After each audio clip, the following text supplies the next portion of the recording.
Assalamu alaikum wa rahmatullah. As usual, I need confirmation that you can hear me from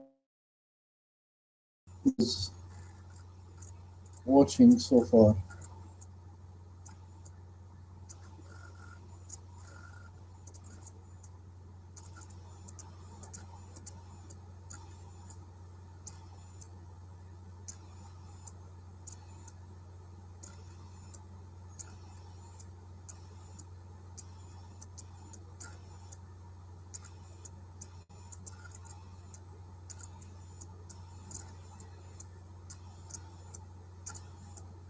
Anybody there?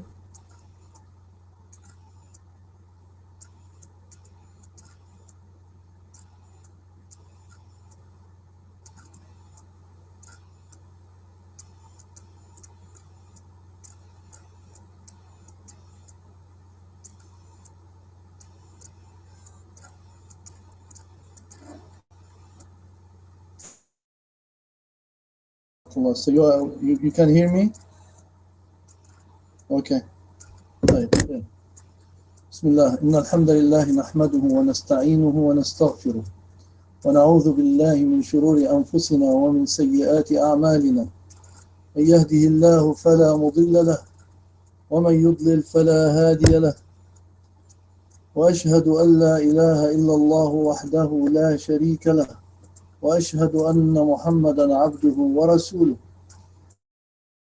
يا أيها الذين آمنوا اتقوا الله حق تقاته ولا تموتن إلا وأنتم مسلمون يا أيها الناس اتقوا ربكم الذي خلقكم من نفس واحدة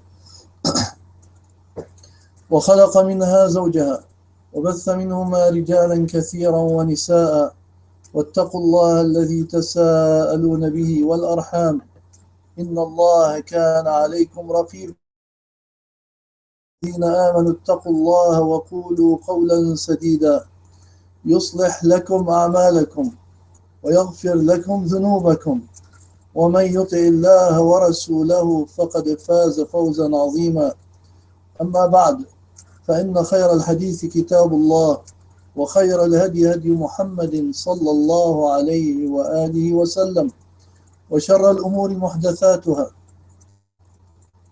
وكل محدثة بدعة وكل بدعة ضلالة وكل ضلالة في النار وبعد.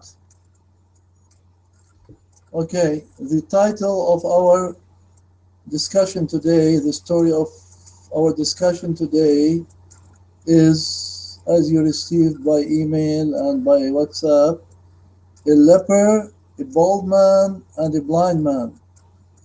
The story of a leper, a bald man, and before we start discussing this story and going over it, let me see, there are some points that Brother Abdurrahman brought up from previous lectures. One of them is, he says, one point from last week as a reminder to spend on one's family, seeking acceptance of Allah only, or ihtisab, seeking Allah's face, is the best form of sadaqah. Not supporting one's family while one has the capability to do so is a great sin. Okay, so I believe he is probably trying to underline or highlight this, because I think this was mentioned before, which is a very important point. Another thing, Brother Abdul Rahman is saying that it is better to use the word for wajh Allah, to use Allah's face rather than Allah's countenance, because countenance is archaic, it is an old word, and most translations, current translations or modern translations, prefer to use the word face. I will fix it in the translation. And then he says on page 71, I do not understand part of the hadith. Whatever harm anyone causes in it, will count as a charity for him. Let's see which hadith he's referring to. Page 71.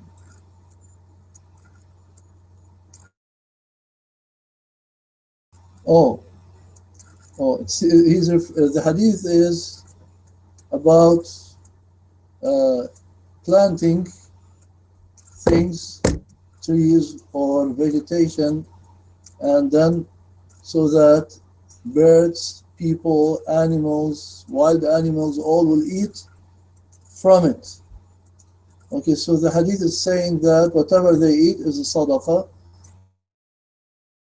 and whatever harm occurs in his land counts as charity for him, which means like somebody breaks a branch or a tree or steps on some plants, then this causes him harm, and sometimes maybe they will even do some worse things, require him to redo some of his plowing or some other things that relate to raising the vegetation. So in that case, this extra labor is a sadaqah for him, which means Allah will reward him for any harm that occurs in the land because of any person or animal or anything else. Okay, so Allah Alam, this is the meaning that Brother Abdurrahman inquired about. So now, since I did not get any other questions or comments, we are ready to go to the today's story, which is currently given the number 12, chapter 12, and let me share the screen. Okay, so screen share, and this is start screen share. Okay, so this is the title of the story, and it's chapter 12, and page is page 97. This is something weird, by the way, that I would mention it, even though it's totally unrelated to our discussion. But just in case that some of you are good in computers and can give me some advice in this regard. See, the font here in the title, in the heading, and in the footer here is supposed to be in Yala.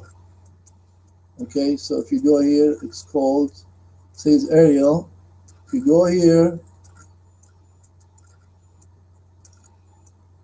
it says Nyala. Okay, but in reality, this is not Nyala. Okay, so it's substituted with another font, and probably this is either Arial or what is it called? The one that starts with the letter C. What is it? C. Calibri. It's probably Calibri. It's one of those sans serif fonts. So what happens is every time there is a major upgrade or update for Windows, somehow it deletes this font for me from the font folder. I don't know why. It used to be part of the Windows fonts, but it seems that they do not support it anymore, so they delete it. So and I don't want it, I had to search for it on the internet and reinstall it. So if anybody knows of a way to keep it so that Windows, when it updates, it doesn't remove it, please let me know. Anyways, now we go back to our discussion. Story, Abu Huraira radiallahu anh reported that the Prophet sallallahu alaihi wasallam said the following.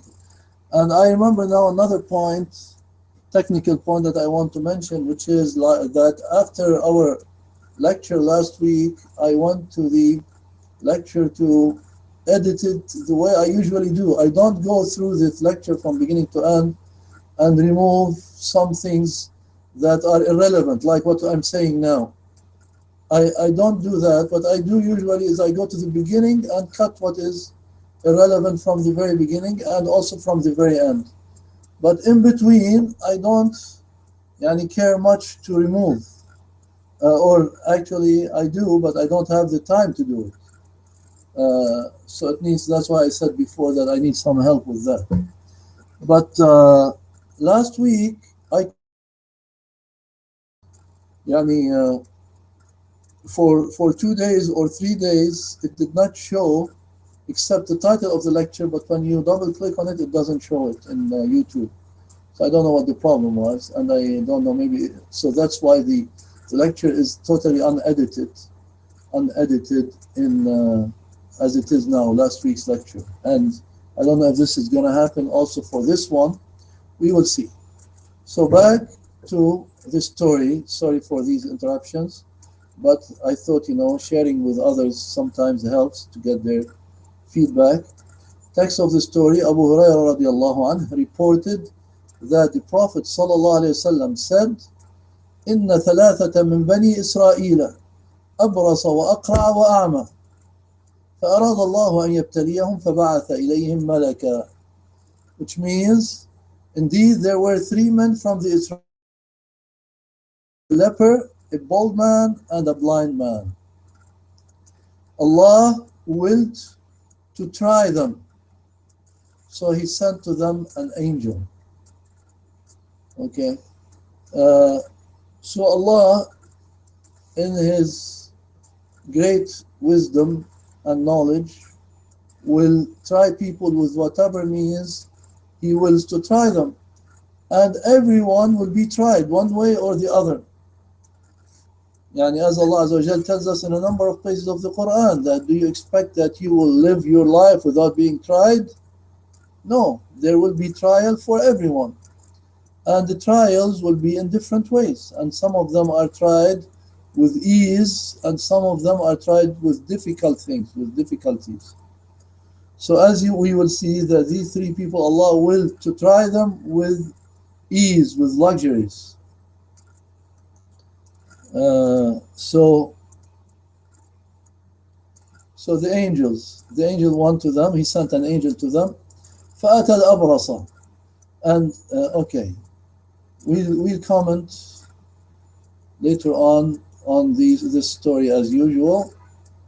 But here I want to say that, as you see, the Prophet ﷺ tells us a story that happened with the Israelites, and there were, as we will see here, there were righteous people and there were evildoers among them, like among other nations.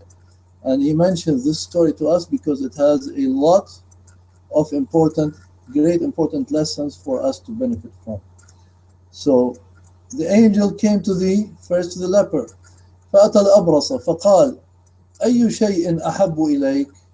قال لون حسن وجلد حسن ويذهب عني الذي قد قذرني الناس. فمسحه فذهب عنه قذره وأعطي لونا حسنا وجلدا حسنا. قال فأي المال أحب إليك؟ قال الإبل. فأعطاه ناقة عشراء وقال بارك الله لك فيها. Okay, so first he approached the leper and said, what are the most beloved things to you?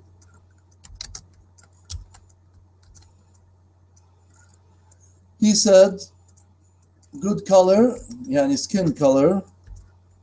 That's what he meant, lawnan hasanan. Okay, good color. By the way, this translation, I did not have time to fix it up. It has been on my computer for a long time, and I was working more on the Arabic text and also on the lessons to derive, collecting lessons from the statements of the ulama. So the translation will still need to be fixed up in a few places. So he said, what I wish for, the most beloved thing or wished thing for me is good color, lawnun hasan wa jildun hasan. By good color means that the color of his skin, that it doesn't have this pale color that lepers have. and good skin, which means the skin will be healthy also. Not only the color is right, and to make وَيَذْهَبُ عَنِّي, and that the thing which disgusts the people about me would depart from me, would leave me. Okay, so that was his wish. So the angel wiped him, and the leper's disease was gone. Okay, and then he was given a good color and good skin. Okay, this is not mentioned here in this translation.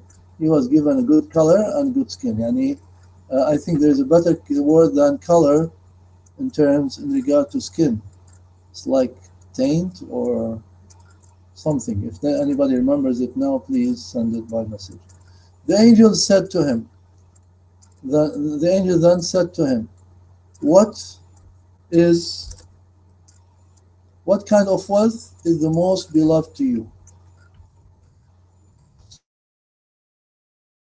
He cured him with Allah's will from his disease, but he also wanted, or Allah wanted for him to get some wealth.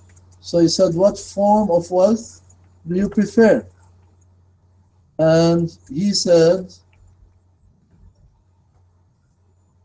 complexion, exactly. That's the word that I was looking for. Jazakallah khair, Abdul Rahman.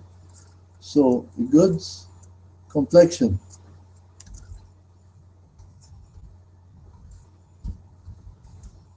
Okay. We'll fix these later, inshallah. So, what kind of wealth is the most beloved to you? And the man said, camels. And here, this is not needed because the more reports indicate that it was camels that he requested. So the man said camels. So he was given a 10-month she camel, which means a she camel which was 10 months pregnant. Okay, a she camel which was 10 months pregnant. Okay, and the angel said, may Allah bless it for you. May Allah bless this for you. Then he came. So the angel first visited this man, and he did what he did with him. Now let me also mention some things along the way here, so that we do not have to come back to them later on when we comment on the story as a whole. The question is, what was the impression of the man when the angel wiped him and he was cured? What was the impression of the man? We don't know. We were not told. It could be, and it seems that he was not told clearly that this is from Allah subhanahu wa ta'ala. But so it could be that he thought that man, the angel who came to him in the form of a man, that man is a person who is like a doctor. He can cure ailments, and he cured him. He wanted to be kind to him, so he cured him. And then also he asked him what kind of wealth you prefer, and he told him, I like camels. So he went and brought a camel to him. So it doesn't have to be that everything happened immediately right in front of his eyes, like, the camel appeared from all of a sudden from thin air, as they say. It doesn't have to be that. It could be that this happened over a period of time. Maybe I told them, okay, I'll come back to you and try to get you what you asked for, and also for the cure. Maybe it did not happen overnight, but maybe it took a few days. But eventually he was cured. Okay, maybe the angel, masahahu means he wiped over his body while he was reciting some supplications. Okay, so all these details are not told to us, but briefly, the Prophet ﷺ tells us that the angel wiped him and he was cured. Then the angel gave him a she camel, a pregnant she camel, and and then asked, made dua, may Allah bless that for you, and he left. So similarly, the angel came to Al-Aqra, the bald man, and he said, what thing, same thing he asked him, what thing is most beloved to you? أي شيء أحب إليك؟ قال شعر حسن ويذهب عني هذا الذي قد قذرني الناس. Good hair, and that this thing which people dislike about me will go away from me, will be gone from me. فمسحه. So he wiped him, فذهب عنه, and that was gone. وأعطي شعرا حسنا, and he was given nice hair. قال فأي المال أحب إليك? What kind of wealth you prefer? And he said, cows. قال البقر فأعطي بقرة حاملة. So he was given a pregnant cow, and he told him, may Allah bless it for you like he told the other one. بارك الله لك فيها. Now here I wonder, like maybe some of you do, that why was boldness considered something that people would dislike, قذرا الناس, or people are disgusted with? Why was that? We don't know. Maybe in their culture that is how it was. It was considered some kind of abnormality. Okay, that maybe all people had hair at that time, and maybe in our time most men are now bald, probably because maybe for some modern environmental things, Allahu Alam.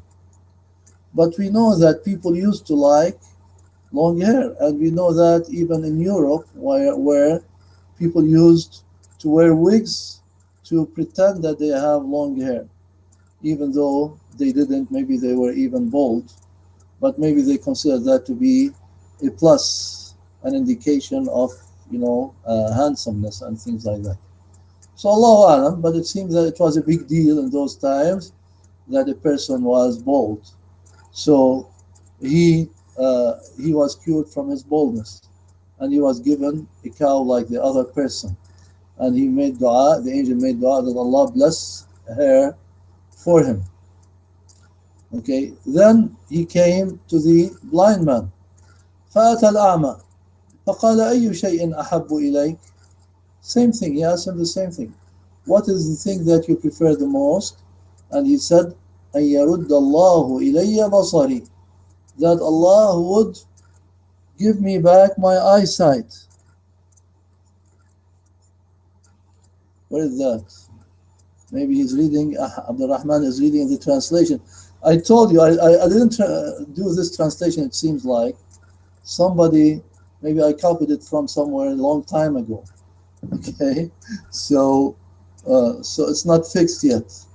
I agree, it should be bald man. Jazakallah khairan. Anyways, I'm sure a lot of things in this translation are funny, and I saw other translations of the same story on the internet, and they were also not to my liking. So inshallah I have to go through it and do a piece by piece or bit by bit translation of the whole thing.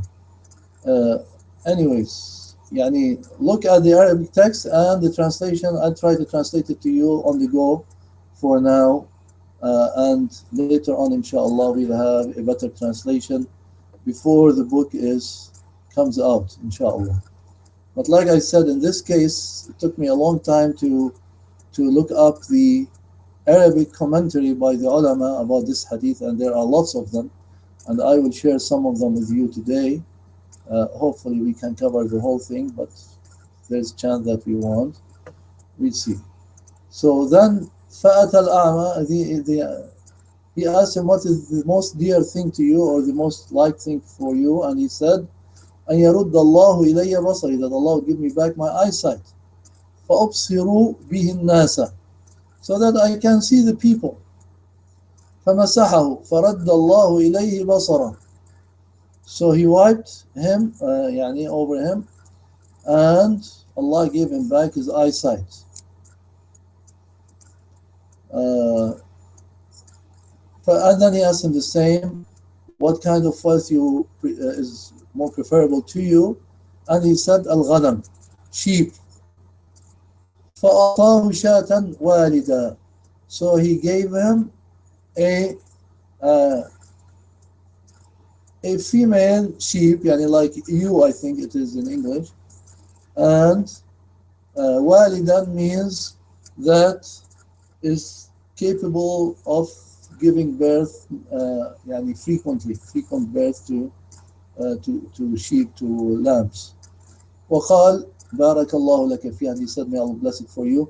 Now this between brackets here in Arabic, I added, yani it was not in the original text, but I'm expecting, wallahu alam, that it was dropped by the narrators by mistake, because it should be that similar to the other two, he made dua to Allah to bless this animal for him so that it would produce many babies.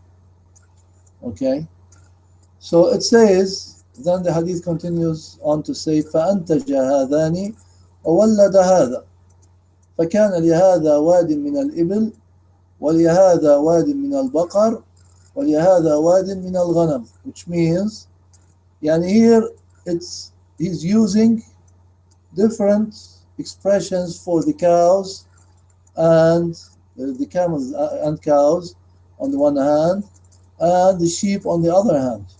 So it seems that in Arabic, antaja means produced.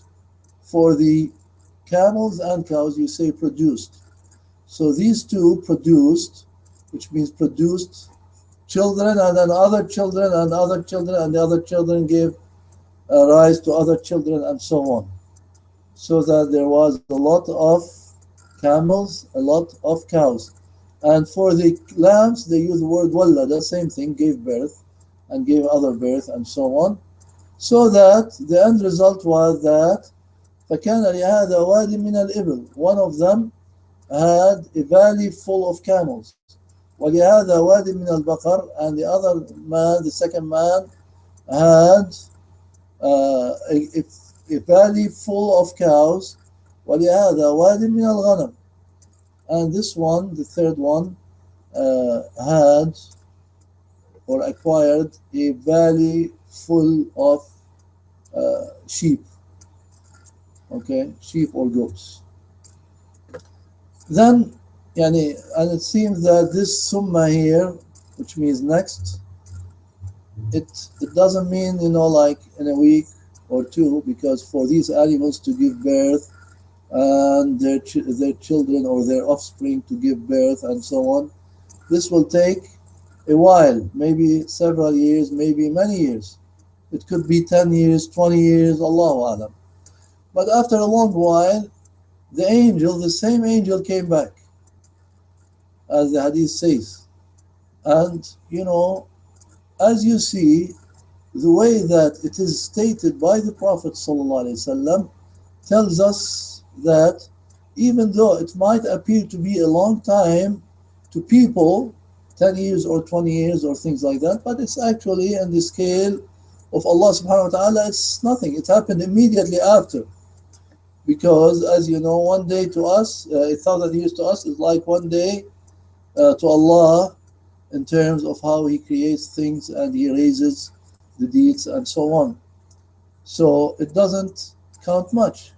And, for a person who lives a whole full life of maybe 70 or 80, or for those who used to live hundreds of years, after they die, they are asked how long you stayed on earth, you lived on earth. He will say, "Yawman aw ba'da ayyam." It was only one day or part of a day.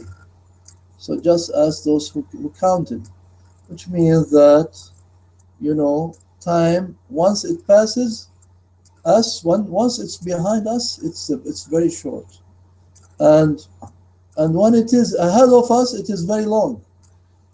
For a person uh, of us who is, in his 50s or 60s or 70s, he says, and it's like yesterday when I was a young man or a teenager.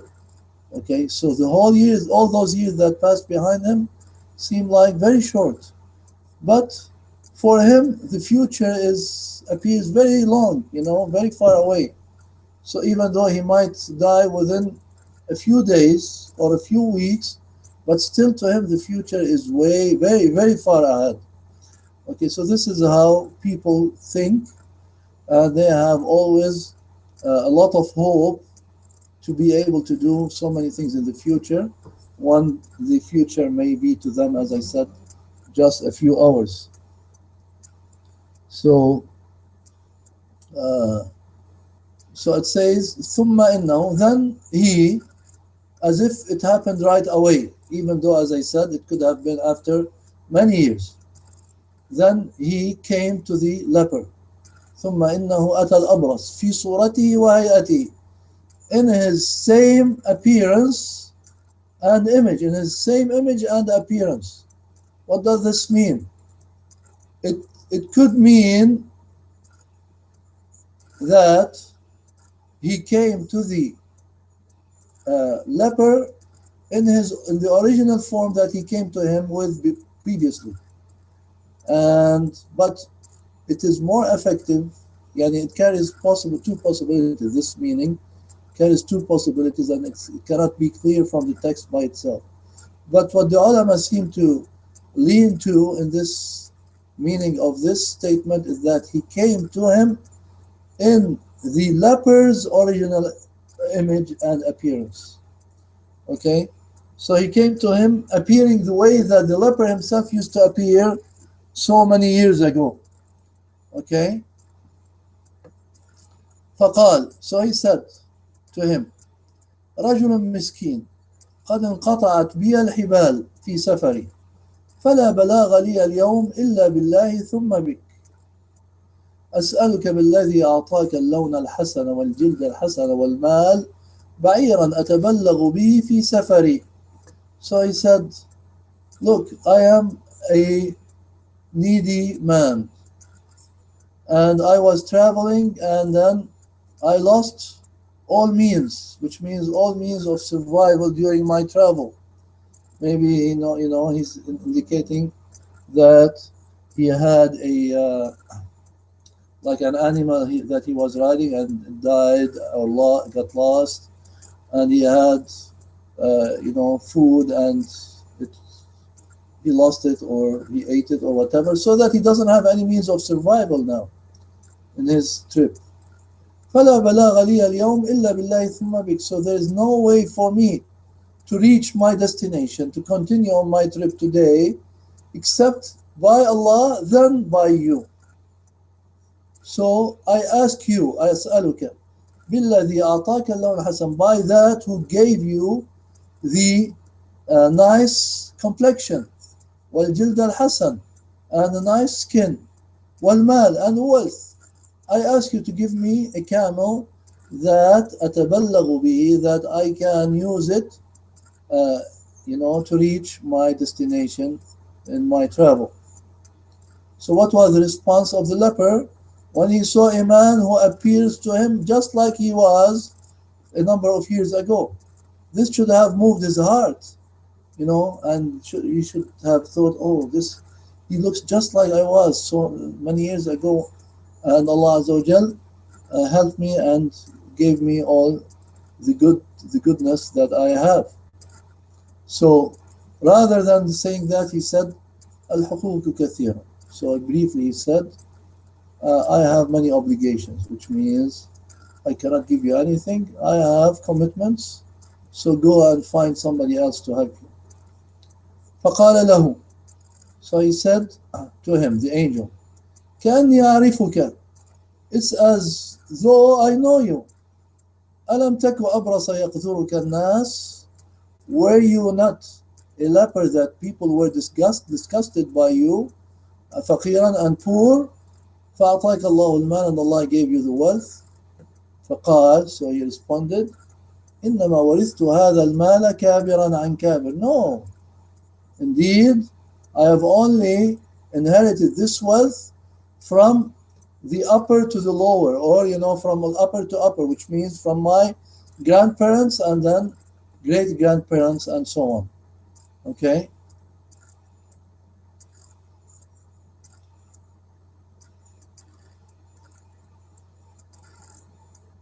From the eldest to the eldest. Yeah, could say that. Okay, فقال, so the angel responded, إن كنت كاذبا فصيرك الله إلى ما كنت. So he said, if you are lying, then may Allah turn you back to the way you were before. May Allah turn you back to the way that you were before. Now the question is, what happened after this? Do we care? I mean, of course we care, but we know what happened, because this is a dua from the angel. And Allah's command, He made him make this dua, which means this will definitely happen.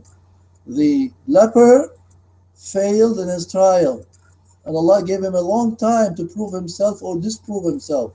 So it doesn't have to be overnight that the trial comes and a person proves or disproves himself, but it could be a long while, as we can tell from here that it was a long while, and then the angel, by Allah's command, make a dua that whatever gain the leper made over those years will be gone.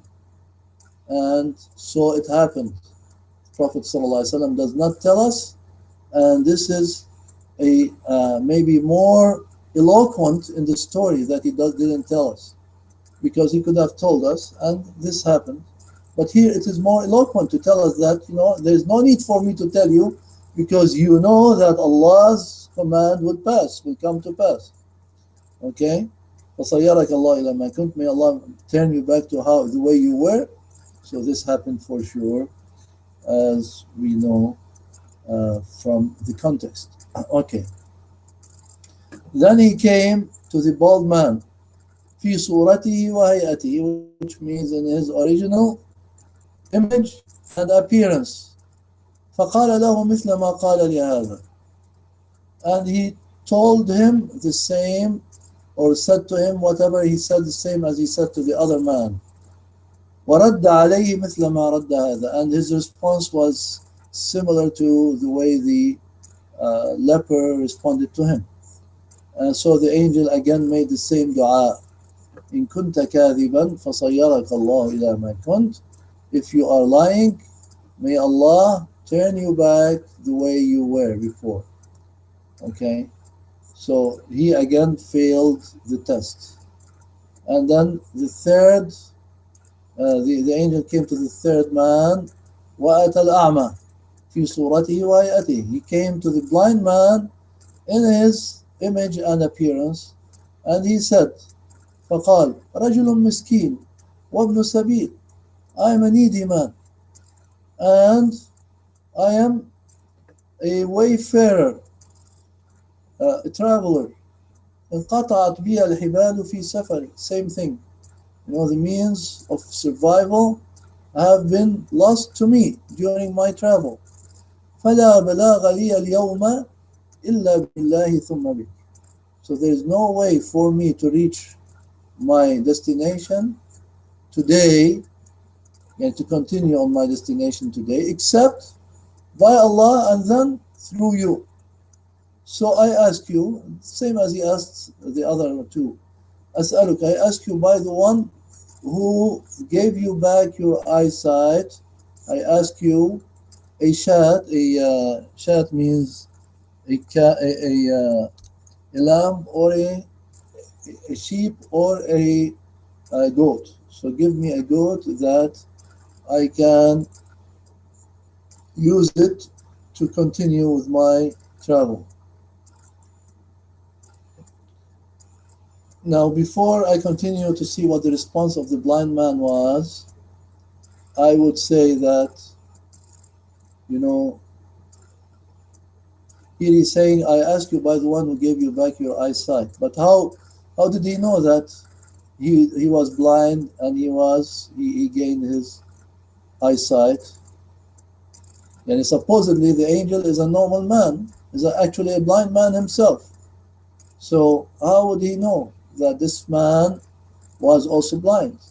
Possibly, most probably, he had some discussion with him that is not related to us in the story. That when he saw him, when he came to the blind man, and the blind man saw him, he said, "Oh, are you blind?" And he said, "Yes, as you can see." And he said, "You know what? I used to be blind as well, but Allah Azza wa Jal gave me back my eyesight. So I was like you, and I feel the way you feel, how difficult it is to see around and to see people and to see, things." So he learned, supposedly he learned from him that he used to be blind. So he asked him, he told him, "I ask you by the one who gave you back your eyesight to give me a goat or a sheep that I can use to continue with my travel." So what was the response? He said, "قد كنت أعمى." Yes, I used to be blind. فرد الله إلي بصري, and Allah gave me back my eyesight. وفقيرا فأغناني, and I used to be poor, and Allah gave me wealth. فأغناني فخذ ما شئت ودع ما شئت.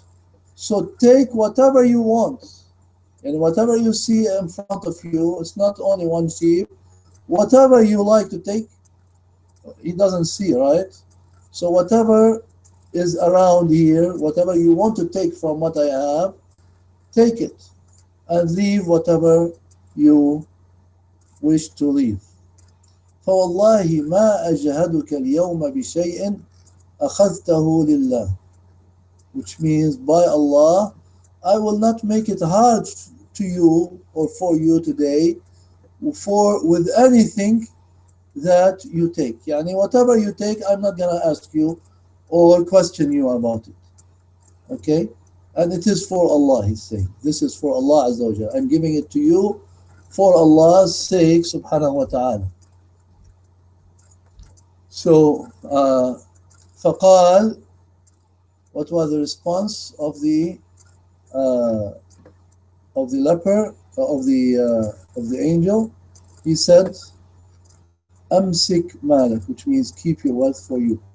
فَإِنَّمَا ابْتُلِيتُمْ, because indeed you have only been tried. فَقَدْ رَضِيَ اللَّهُ عَنْكَ وَسَخِطَ عَلَى صَاحِبَيْكَ, and Allah has surely been pleased with you and has been wrathful or angry with your two companions. Which tells us that possibly, it seems so from this statement, that he knows these two companions, either that he knows them in person, or that the angel told him their story, and then he told him, "Your two companions," in the sense that they had a similar test to you. Okay, so it could hold both meanings. Allahu A'lam. So this is basically the story, which is that he allowed him to keep the wealth by Allah's permission, or and the status that he gained his eyesight and so on, whereas the other two lost everything and they went back to their original status. In addition to losing, to gaining Allah's wrath and anger, وَسَخِطَ عَلَى صَاحِبَيْهِ, which means, future punishment in the hellfire.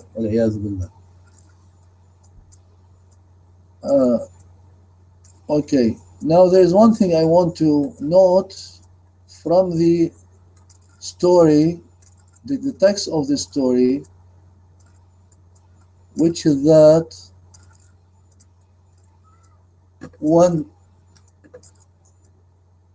the angel came to the leper and asked him what he wants, he said, وَيَذْهَبُ عَنِّي, I wish for a good color, good complexion, good skin, and that whatever people are disgusted with in regard to me, that it goes off me. Okay, so he did not ask and that Allah removes from me what disgusted people from me. No, he said, and that whatever yani, uh, people dislike about me, let it go off me. Okay, so it's like what people say to doctors usually, right?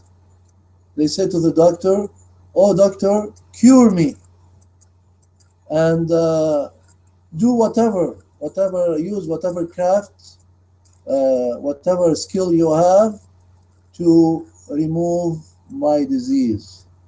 And they do not say, "Use your skills so that perhaps Allah will remove my disease." The same this guy said. Said that Allah will that you remove from me that whatever displeases me, let it go off me. So he did not ask for Allah's intercession in this. The same for the bald man. وَيَذْهَبُ عَنِّي هَذَا الَّذِي قَدْ قَدِرَنِ النَّاسِ. And that whatever, this thing that people dislike about me, let it go off me. Okay? And as for the blind man, he asked him, "What is the dearest thing to you?" He said that Allah gives me back my eyesight. Okay? So he did not tell him that you give me my eyesight or that my eyesight comes back to me. No, he said that Allah gives me back my eyesight. Okay, so even from the very beginning, we can see that the blind man was of better nature than his two other companions. Okay, so this is basically the story, and as you see, it's a long story and carries a lot of meanings. And now, what I would like from you before we start discussing this story and commenting over some of the benefits that we have in it, or commenting on some of it, I would like from you to uh, to tell me if you can send me some of what you see as important lessons that we can learn from this story. I probably have, pointed out to some, but you can maybe repeat them and add some more to them if you wish. So now we are back to, and I close the shared screen because there's not much that we need to look at now, and I will wait 1 minute or so to see if I can hear anything from you. We say that there are 4 viewers only, so any of you guys, if you have something to say, please send it on the YouTube chat or on WhatsApp, because I'm looking at both now. Okay, and by the way, before I forget, it just came to my mind that a few weeks back, 2 or 3 weeks back, I told you that, okay, now look here, I see that in the suggested videos on the website here, there is it says the story of the leper, the bald man, the blind, by Bilal Dannoun. I believe from his name that he could be most likely a Lebanese guy. I don't know how good or this is, and you might find other links about this story in English and in Arabic. Be Grateful Like the Blind Man by Imam Karim Abu Zayd. I don't know him. Yeah, what I was gonna say is that there was a reference to a video that I mentioned a few weeks back by a speaker that I said I don't know him, and his name was Imam something. I don't remember the name now. But then after I asked you, one of the brothers later on sent me a message that he is not upon the Sunnah. So you have to be careful in listening to him. Okay? Because at that time I said it might be a useful discussion in that other link. Okay? Here, there's also a story of the leper, the bald man, and the blind man by Sheikh Uthaymeen. I'm not sure who translated this. Uh, okay, Path of the Salaf.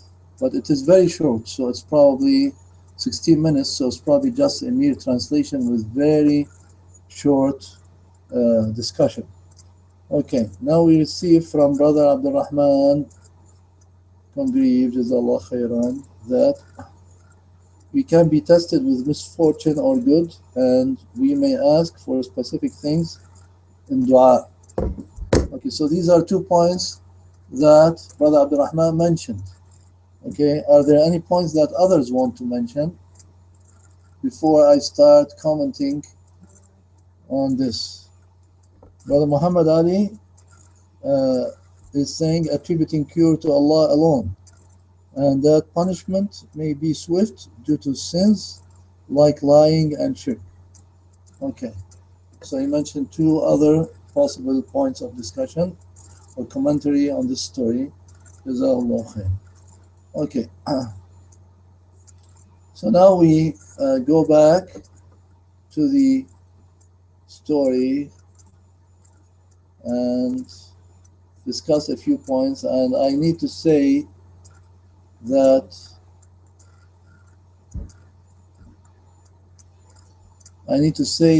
this story is cited very often in the discussion of Tawheed, like in commentaries on the book of Tawheed, Kitab al-Tawheed, by Sheikh Muhammad Abdul Wahab.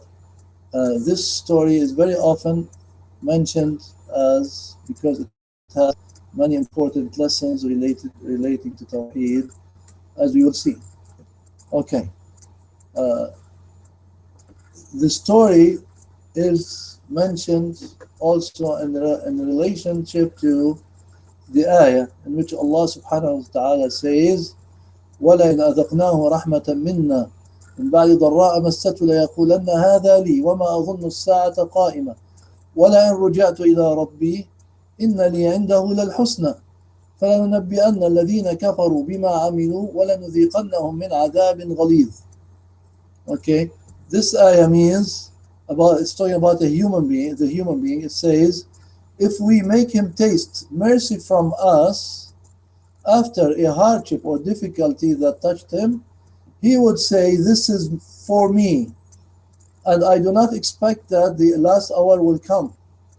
And even if I am taken back to my Lord, indeed I expect from him the best. Then he says, فَلَنُنَبِّئَنَّ الَّذِينَ كَفَرُوا بِمَا عَمِلُوا, we will surely tell the believers or give them the news in regard to what they have done and make them taste a severe punishment. Okay, so Mujahid in regard to this ayah, he said, this is وَأَنَا لِي عِنْدَهُ هَذَا لِي, this is for me. And when the man says, when he is given ease, he says, this is me, for me. هَذَا بِعَمَلٍ, it means this is by means of my craft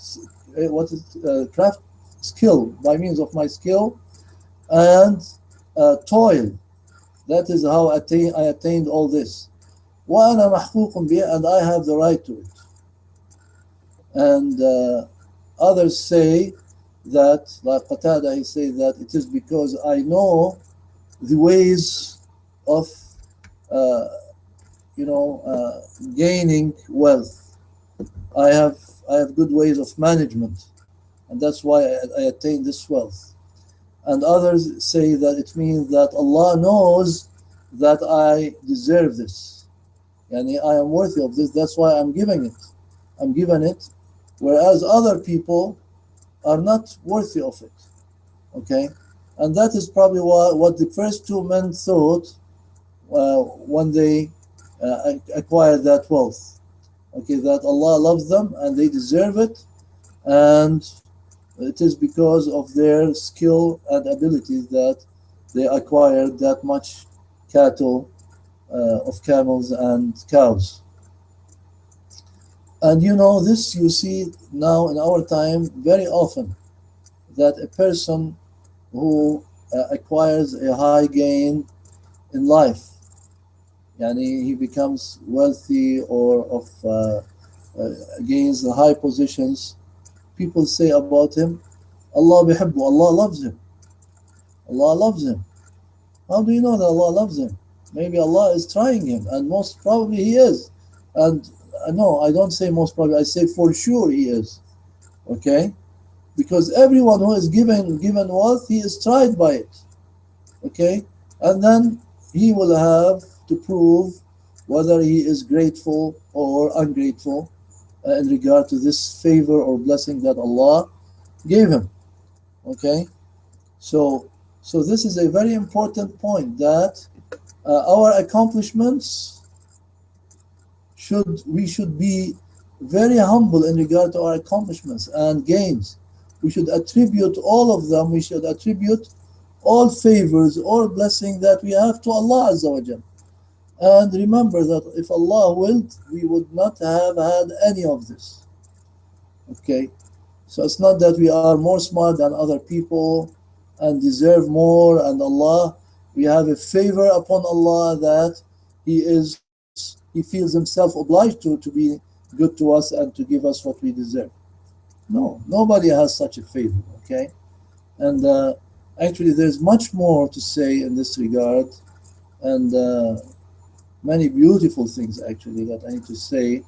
I'll postpone to next time, inshallah, because it seems that, as I expected in the beginning, we won't be able to cover the points in regard to this hadith, long hadith. But I would like to mention here, there are, like, among the points that we will be discussing is that we should glorify the Lord subhanahu wa ta'ala and show him gratitude, and that this is a means of maintaining his favors. Yani, if a person is not grateful to Allah, he will lose the favor that Allah gave him, and sooner rather than later.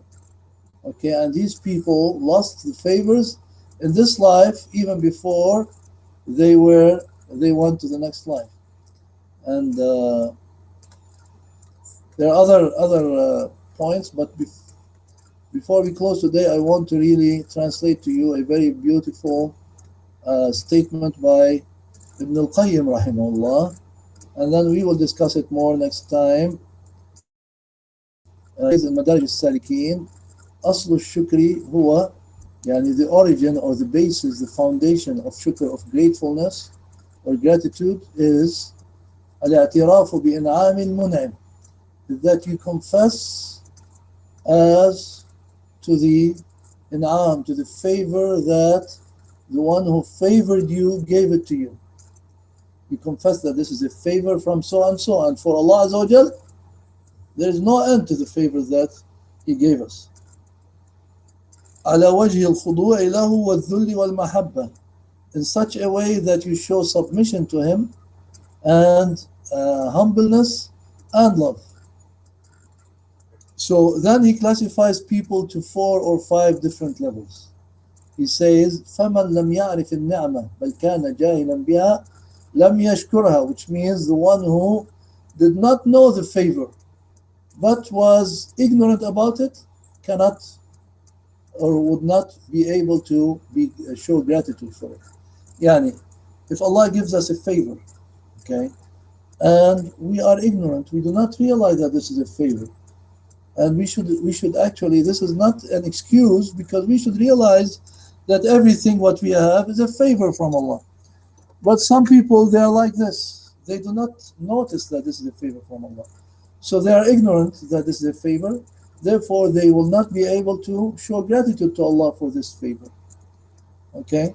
And then, مَنْ عَرَفَهَا وَلَمْ يَعْرِفِ الْمُنْعِمْ بِهَا لَمْ يَشْكُرْهَا أَيْضًا. Also, when a person realizes that this is a favor, but he does not realize or know the one who gave it to him, also will not be able to show gratitude.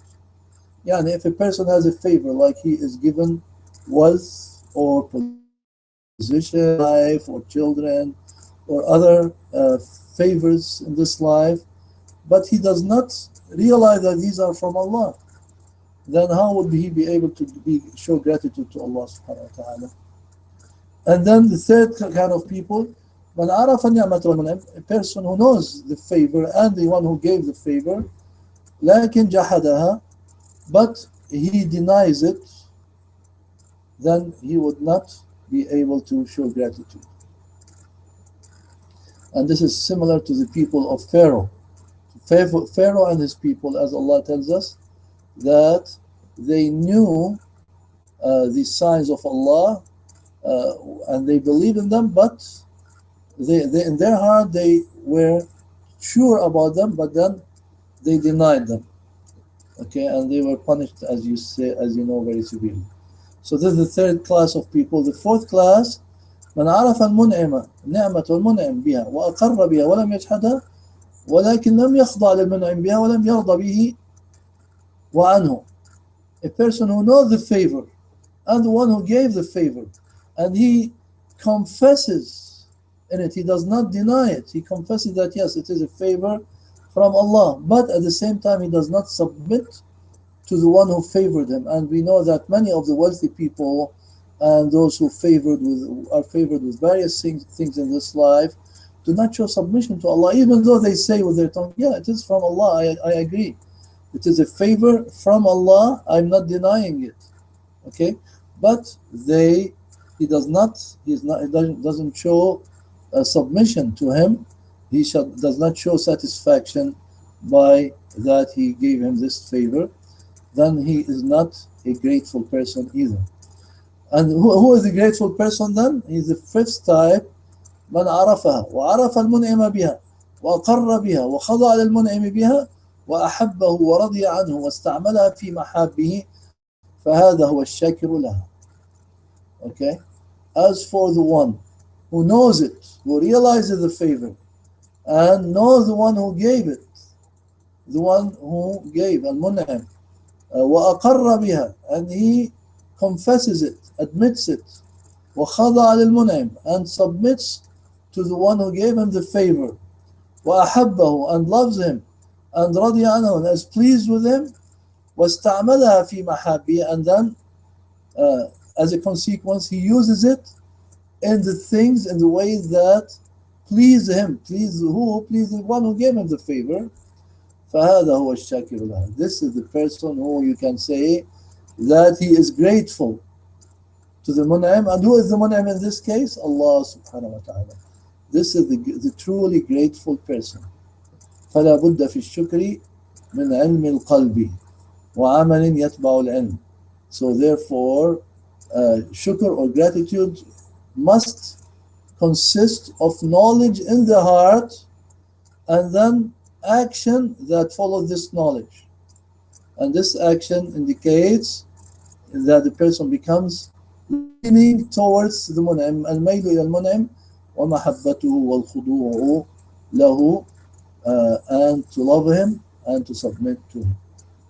Okay, like I said, this is a very beautiful statement by Ibn al-Qayyim rahimahullah, and inshallah by next week I hope that I'll be able to give you a full translation, a good translation of it, and discuss also other points relating to this hadith and the ayat which the ulama of tafsir use this hadith as in the commentary on them, on those ayat. So inshallah there will be some good lesson of Tawheed, you can say, in our next meeting that we can derive from this great story. So for now I have here, inshallah, we have exceeded 1 hour, and let's see if there are questions. Please go ahead and ask them now, and I also will allow you like 1 minute for questions before we close.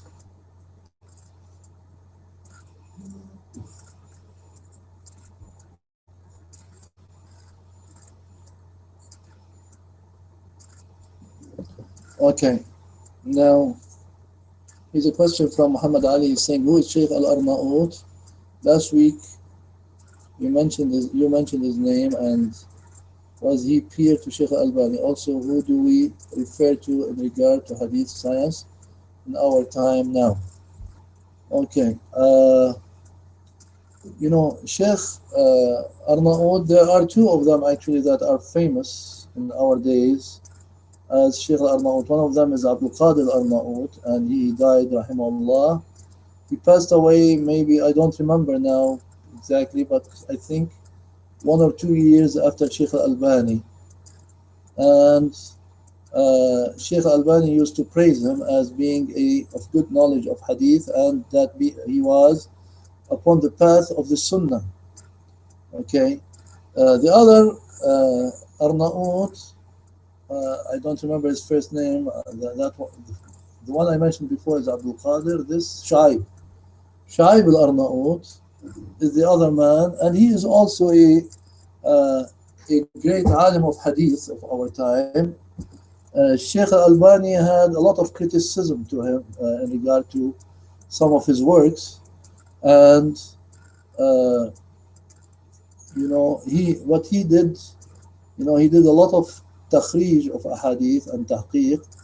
The most known of them is Musnad Imam Ahmad. He did a full takhrij of Musnad Imam Ahmad, and that's why his work is needed, because there's nobody else who did that. Even though many of the ahadith of the Musnad, you can find that Sheikh Al-Albani rahimahullah has already included them with his takhrij and detailed discussion in Silsila Sahiha or elsewhere. Okay, but there are some other ahadith that you probably sometimes will not find them except discussed by Sheikh Al-Arnaout. I think Sheikh Shaib Al-Arnaout he's still alive as far as I know, and he's not upon the way of the Salaf. I think he is, if I remember correctly now, anybody who knows better, please correct me. I think he is a Hanafi in Madhab. Okay, so but like I said, his work in Hadith is often praiseworthy. Sometimes it's not, and if you do not find any other work or any other takhrij for a hadith, we sometimes refer to him. But we always prefer, to find works by the people who are purely upon the manhaj of the Salaf, or who are upon the clear sunnah of the Prophet sallallahu alaihi wasallam. So who do we refer to in our time? Like I said, there are some good students of knowledge, strong students of knowledge in hadith, like Sheikh Ali al-Halabi and Sheikh Mashhur Hassan. And in regard to Ilm al-Hadith, I would probably take more from Sheikh Ali al-Halabi if he has done work on a specific hadith. But sometimes you find that Sheikh Mashhur has done the work, so you take from him. And there is Sheikh Abu Ishaq al-Huwaini, may Allah give him cure in Egypt, and he has also done a lot of work in the Ilm al-Hadith, so you can take from him. There are others that maybe are lesser in hadith abilities, and there are many who are specialized in hadith in an academic way, and they have done a lot of hadith studies. But these are the ones that come to my mind as being the most reliable in our time. There are a number of Egyptian ulama besides Sheikh Abu Ishaq al-Huwaini, but some of them are they have shown, like Mustafa al-Adawi, they have shown that they were sometimes rushed in their decisions and in criticizing some of the works of Sheikh al-Albani, which later on they were proven to be wrong in that. Okay, and that's why you have to be careful if you take from them. But you still, if you don't find anyone else then who has commented on a certain hadith that you need, then you can make istirshad, which means you can be guided to some degree by what they said. Okay.